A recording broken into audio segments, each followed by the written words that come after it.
siguiente, hay mucha historia que se repite, lamentablemente, lo saben, a casi un año del mega incendio que dejó alrededor de 12.500 personas damnificadas. Nuevamente Valparaíso vuelve a vivir esta historia similar que le hemos contado. Hasta ahora, más de 560 hectáreas han sido consumidas por las llamas que se iniciaron este viernes en los sectores altos de la ciudad Puerto.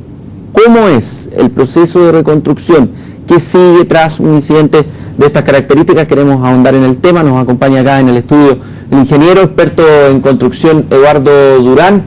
Eduardo, bueno, lo hemos visto, la historia se repite cronológicamente de manera exacta en cuanto a un nuevo incendio en la ciudad de Valparaíso, pero hay diferencias y hay matices que me gustaría que usted, en la perspectiva profesional, nos pudiera dejar clara, sobre todo respecto a una reconstrucción que ha sido compleja respecto a lo que sucedió hace un año. Así es, muy buenas tardes, Álvaro. Como usted lo menciona, estamos en una situación similar a la ocurrida el año pasado en la misma ciudad de Valparaíso, pero esto no es un hecho puntual. Nuestro país, a lo largo y ancho del territorio nacional, es víctima permanentemente de catástrofes de la naturaleza y otras provocadas por el hombre que nos llevan a este tipo de situaciones, como por ejemplo el terremoto, tsunamis, inundaciones, incendios como este tipo y una serie de eventos que nos ponen en jaque en la seguridad nacional y la seguridad también de nuestros vecinos. Pero yendo al punto exacto de lo que tiene que ver con este incendio en Valparaíso, con características similares al del año pasado, podemos ver que el proceso de reconstrucción es una situación compleja. Podemos irnos más atrás, al proceso de reconstrucción del terremoto del año 2010, el 27F, donde fue un proceso complicado. Se estaba instalando un gobierno, en esa oportunidad el gobierno del presidente Piñera, y junto con la instalación del gobierno viene este proceso complicado, crítico, que fue la reconstrucción, y no solamente la reconstrucción de casas, fueron reconstrucción de hospitales, aeropuertos, kilómetros y kilómetros de caminos, etcétera, etcétera, etcétera, colegios, etcétera.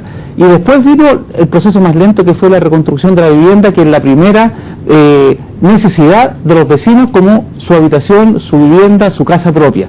Y eso se enfrentó, podemos decirlo, en esa oportunidad con mucho esfuerzo y de una forma positiva, ya puesto que la primera solución que se les dio a los vecinos fue la vivienda transitoria, esa vivienda de emergencia, la cuestionada Mediagua, para proceder después a una vivienda sólida, gratis, para que los vecinos pudieran vivir. Ahora, en Valparaíso, yendo al caso puntual, también se tomó la lección de lo que fue la reconstrucción del terremoto, pero ahora aplicado a condiciones de la geografía más adversas.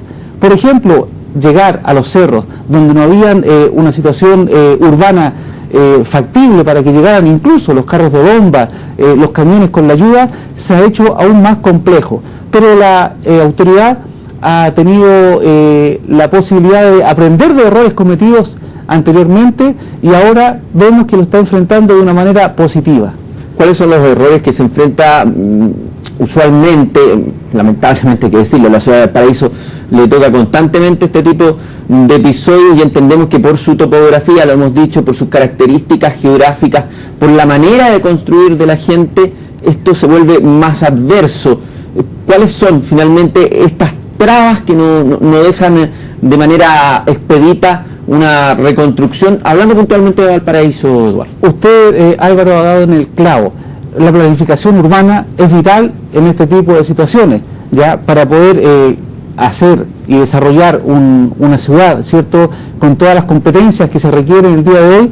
La planificación vial, la planificación urbana son fundamentales, y en este caso Valparaíso lamentablemente no cuenta con ello. Usted mencionaba la construcción, la autoconstrucción por parte de los vecinos, ha impedido que en situaciones de emergencia como la presente no tengamos la posibilidad de concurrir con la ayuda necesaria para ellos, ni tampoco poder realizar una reconstrucción como se merece la ciudad. A todo esto hay que agregar muchas veces la desorganización por parte de las autoridades en las etapas tempranas, que han de alguna forma u otra limitado lo que es la entrega de ayuda y también la posterior reconstrucción. Las trabas burocráticas, como quien diría, ¿cuáles son esas trabas? Queremos conocerlas, que la gente sepa, porque finalmente hay que hacer una culpa por parte de las autoridades.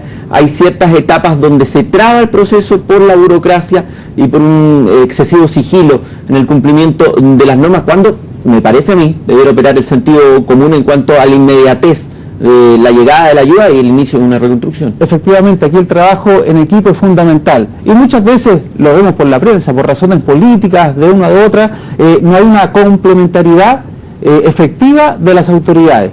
También muchas veces se demora la autoridad en decretar los estados de excepción para nuestra ciudadanía, como el estado de emergencia, el estado de catástrofe y otras que permiten aumentar los recursos y aumentar la entrega de todo tipo de recursos, ya sea humanos y económicos, para ir en ayuda. ¿Se han aprendido las lecciones, Eduardo, respecto a lo mismo que usted señala, de crear estados de excepción de manera más inmediata? Esto mismo posibilita también tener las condiciones para la llegada de la ayuda, para iniciar la reconstrucción de una manera más rápida. Eso no se hacía antes. Exactamente, sin duda. Tenemos el ejemplo del terremoto del 2010, cuando se demoró mucho en decretar el estado de excepción, y vemos los desmanes que ocurrieron en Concepción, Hualpén, Talcahuano, que ahora no se han repetido, precisamente porque la autoridad ha aprendido de los errores y ahora ha tomado esto con mayor seriedad e involucrando a todos los actores que son competentes en este tipo de tragedias. Perfecto. Eduardo, le quería consultar porque es interesante, en unos días más las cámaras irremediablemente se van a ir del lugar, se va a perder el foco, la inmediatez de lo que hemos visto y lo que nos sorprende en cuanto a los problemas derivados y las necesidades que surgen para las personas. ¿Cómo se deberá trabajar un proceso de reconstrucción de estas características, con gente en albergues, con gente que probablemente pierde todos sus enseres? ¿Cómo se les vuelve a dar esperanza a esa gente en base a una reconstrucción efectiva? Bueno, sin duda nos encontramos en situaciones de excepción, no es un año normal. La gente que ha sufrido y ha perdido su vivienda y todas las situaciones que le conllevan en este tipo de catástrofes debieran tener un tratamiento especial, como lo hay, como las políticas públicas lo han establecido. Subsidios de arriendo, por ejemplo, entrega de alimentos, algún tipo de bono especial para empresarios, para emprendedores que fueron afectados, de tal manera que ellos puedan retomar nuevamente sus actividades y paralelamente el gobierno, el Ministerio de la Vivienda, retomar la forma de entrega de subsidios inmediatos, de emergencia, para que ellos puedan reconstruir. Eduardo, muchas gracias por acompañarnos, por clarificar las dudas en esta mañana acá en CNN Chile. Que le vaya muy bien. Muchas gracias, Álvaro. Nosotros hacemos una breve pausa, seguimos informándoles aquí como durante toda esta jornada